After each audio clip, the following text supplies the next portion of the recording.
These gigantic structures are the cooling towers for reactors 5 and 6 at the Chernobyl NPP. They were built as part of a planned expansion of the facility. Construction of these reactors began in the early 1980s, but was halted following the explosion and subsequent disaster at Reactor 4 in 1986. Cooling towers are commonly used in thermal and nuclear power plants to cool large amounts of water using atmospheric airflow. Water used to reduce heat generated by the nuclear reaction must be cooled to prevent the fuel from overheating and causing a meltdown. Coolant water is pumped through the reactor to a heat exchanger, where the heat is transferred to a separate water circuit flowing to the cooling tower. The hot water is sprayed into the tower and exposed to the air, which cools the water through evaporation. Cooled water is then reused in the heat exchanger, repeating the process, while warm air from the cooling tower is released into the atmosphere. The towers are 150 meters tall and 126 meters in diameter. They're made of reinforced concrete. Unit 5 and its tower were still under construction in 1986 when the disaster occurred, halting all work. Priorities later shifted to constructing the shelter for the destroyed Unit 4, and the new reactors and towers were abandoned.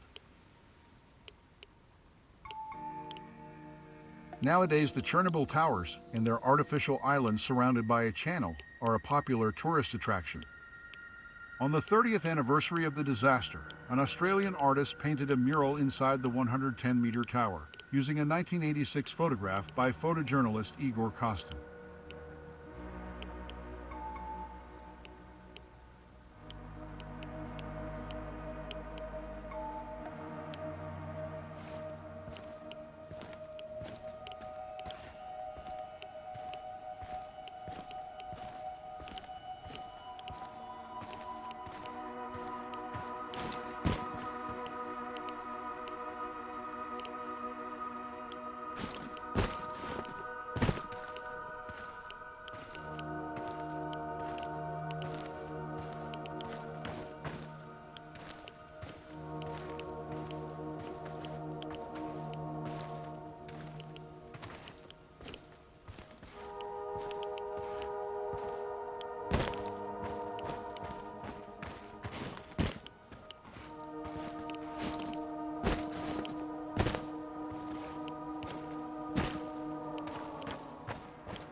Soviet authorities attempted to cover up the extent of the Chernobyl disaster.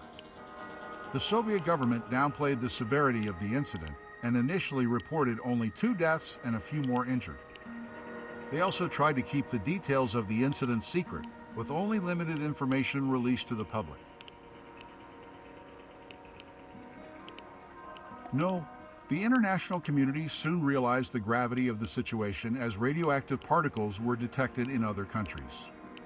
This led to increased international pressure to release information. Further information was only made public after increased radiation levels were detected in Sweden, which prompted the Swedish government to alert other European countries. Thus, the Soviet government was forced to acknowledge the incident and its disastrous consequences. Despite the risks, many people in the region, including plant workers, firefighters, liquidators, and doctors, chose to speak out. They revealed the severity of the disaster and the inadequate response of Soviet authorities. This helped spark greater international attention and support, which ultimately led to a more effective response and better aid.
The reactor meltdown at the Chernobyl nuclear power plant was a catastrophic event that occurred on April 26, 1986. It resulted in the release of significant amounts of radioactive materials into the environment. The meltdown occurred during a safety test when one of the reactors at the plant overheated and the fuel rods in the reactor core ruptured. This ignited a fire that released large amounts of radioactive materials into the atmosphere. The explosion and subsequent fire destroyed the reactor and the roof of the building. It sent a plume of radioactive smoke and dust into the air that spread over large parts of Europe. Later on, a special containment structure called a sarcophagus was created to stop the spread of radionuclides. All in all, the disaster caused widespread environmental contamination and led to the evacuation of over 100,000 people from the surrounding area. The explosion and subsequent fire destroyed much of the reactor and the roof of the building. However, remnants of the reactor were eventually encased in a massive concrete structure known as the sarcophagus. It was built to contain the remaining radioactive materials and prevent further spread of contamination. The sarcophagus was built over the course of several months. Over 600,000 workers were involved in the effort. In recent years, a new containment structure known as the New Safe Confinement, or ARCA, has been built over the sarcophagus. This new structure was needed to better contain and protect against the spread of radioactive materials. While the reactor itself was severely damaged and is no longer in operation, much of the radioactive material remains at the site. The sarcophagus was built over the course of several months. Over 600,000 workers were involved in the effort. In recent years, a new containment structure known as the New Safe Confinement, or ARCA, has been built over the sarcophagus. This new structure was needed to better contain and protect against the spread of radioactive materials. While the reactor itself was severely damaged and is no longer in operation, much of the radioactive material remains at the site.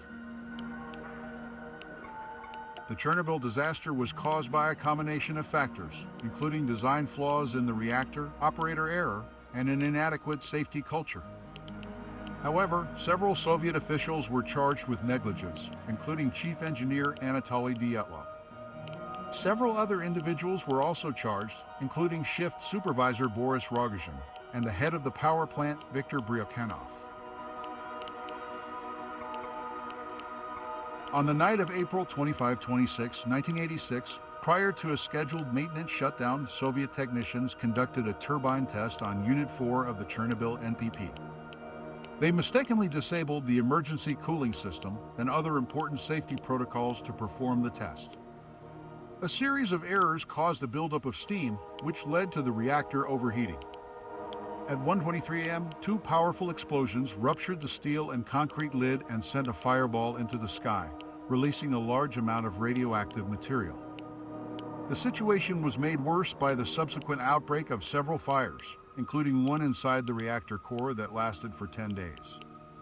The Chernobyl disaster released a minimum of 100 times more radiation than the atomic bombs dropped on Hiroshima and Nagasaki.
The Chernobyl NPP shelter structure, also known as the sarcophagus, is a large concrete and steel dome that covers the damaged Reactor 4 building.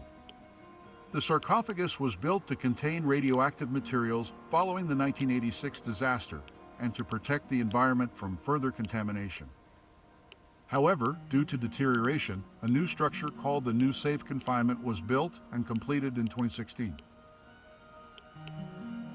The sarcophagus contained 200 tons of radioactive corium, 30 tons of dangerously contaminated dust, and 16 tons of uranium and plutonium.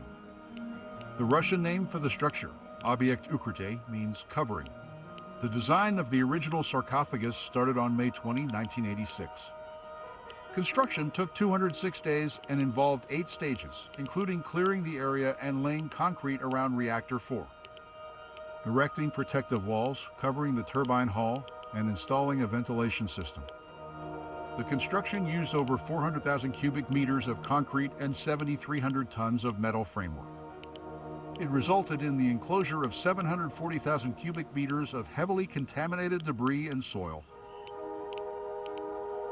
The sarcophagus contained 200 tons of radioactive corium, 30 tons of dangerously contaminated dust, and 16 tons of uranium and plutonium. The Russian name for the structure, Obyekt Ukryte, means covering. The design of the original sarcophagus started on May 20, 1986. Construction took 206 days and involved 8 stages, including clearing the area and laying concrete around Reactor 4, erecting protective walls, covering the turbine hull, and installing a ventilation system. The construction used over 400,000 cubic meters of concrete and 7,300 tons of metal framework. It resulted in the enclosure of 740,000 cubic meters of heavily contaminated debris and soil. The New Safe Confinement, also known as the New Shelter or ORCA, is a structure erected in 2016 at the Chernobyl NPP. It also covers the temporary shelter sarcophagus that was built shortly after the disaster. The main objective of the New Safe Confinement is to protect the reactor from external elements, facilitate its decommission, and keep water from seeping in. It's a major project that forms part of the Shelter Implementation Plan, which is supported by the Chernobyl Shelter Fund. Its goal is to contain the radioactive remains for a minimum of 100 years, and to dismantle the original sarcophagus that was hastily built by the liquidators. The structure was designed and constructed by the French consortium Novaka, along with Vinci Construction Grants Projets and Bouygues Travaux Publics. Funding was sourced from the Chernobyl Shelter Fund, overseen by the European Bank for Reconstruction and Development, EBRD. 46 countries and organizations contributed to the fund, including the EBRD itself. The cost of the New Safe Confinement exceeded 2 billion euros.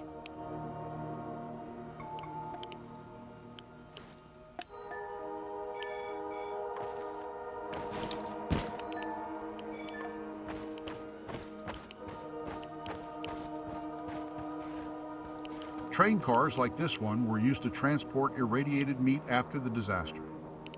During the liquidation of the Chernobyl site, all livestock and wild animals within the exclusion zone were culled to prevent the spread of radioactive meat.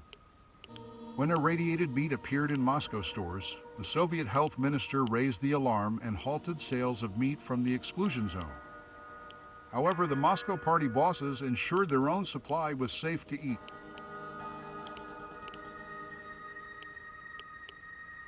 In the Soviet Union of 1986, meat was still not accessible or affordable for common folk.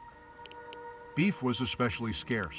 The idea of throwing away thousands of tons of expensive food was something party bosses disliked. A protocol was developed to cleanse the meat of radioactivity to make it edible. Processing plants were instructed to soak the meat in chemically treated water, then check radioactivity levels. It didn't help that the plants had to expedite the process due to the huge surplus of meat. This resulted in inaccurate assessments of radioactivity and the mixing of safe and highly irradiated meat. In 1987, over 300 tons of frozen meat was shipped to the Georgian Socialist Republic, but was rejected after being tested by a dosimetrist. The meat was then loaded on a train and caused fear and panic wherever it traveled. The local authorities in Ovruch asked for the meat to be buried, but their request was rejected. The train was then sent to the Ukrainian village of Polotsk, pasted with warning signs and locked up. The radioactive meat remained there until the generator for the refrigeration failed, and the local electricians refused to repair it. The issue was brought to the public's attention by reporters who took photos of the radioactive train.